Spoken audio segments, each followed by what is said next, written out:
This is Optimal Finance Daily, episode 987.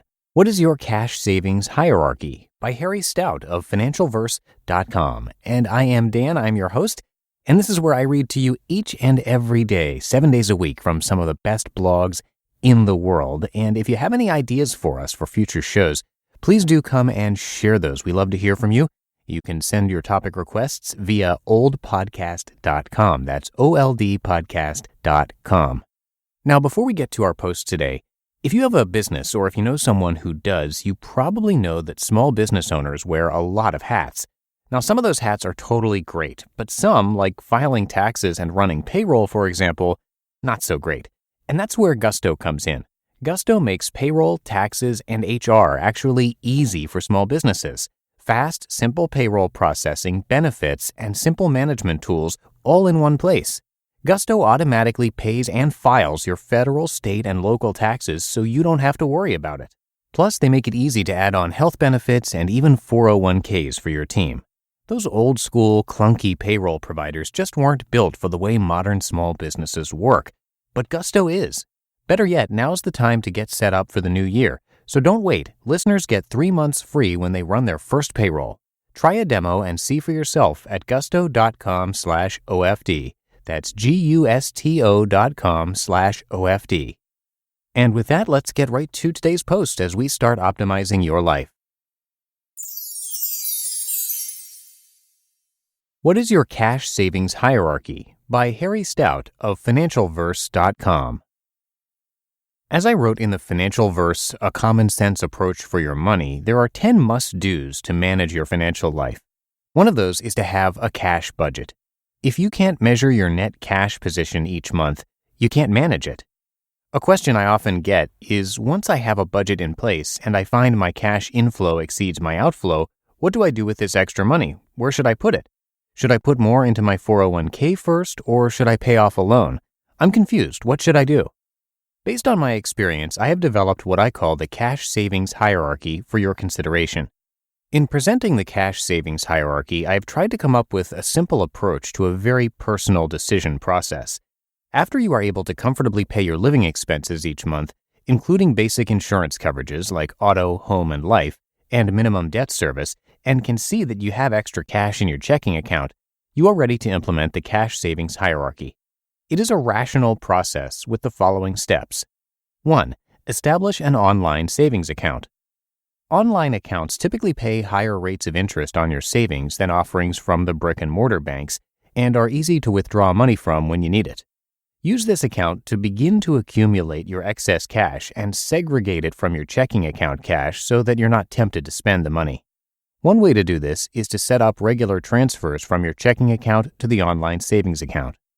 2. Use the online savings account to build your emergency fund.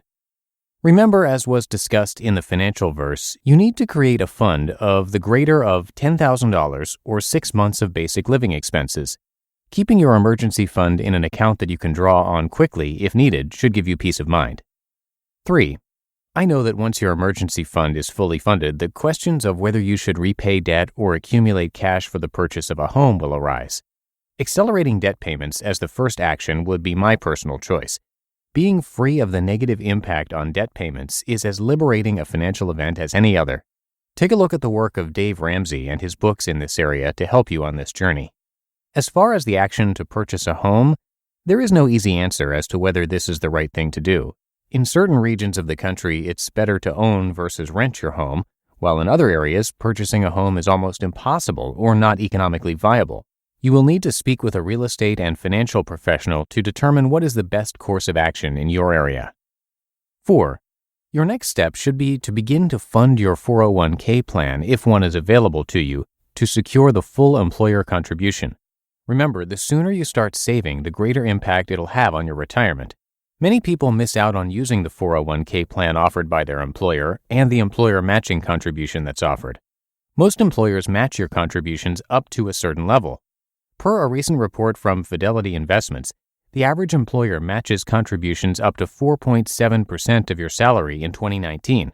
Remember, 401k employer matching funds are found money. If you can save 4.7% of your salary and the employer matches that amount, you'd be saving 9.4% of your salary for your later years, which is a healthy start on what you should be putting away.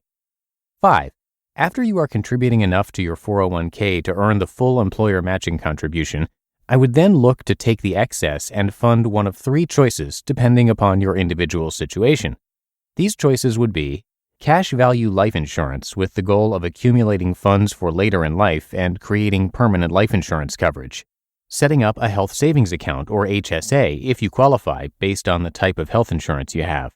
And lastly, I would begin to fund a 529 college savings plan for any dependent children you have. At this stage, I would suggest you work with a qualified financial professional to determine which option would be best for you. 6.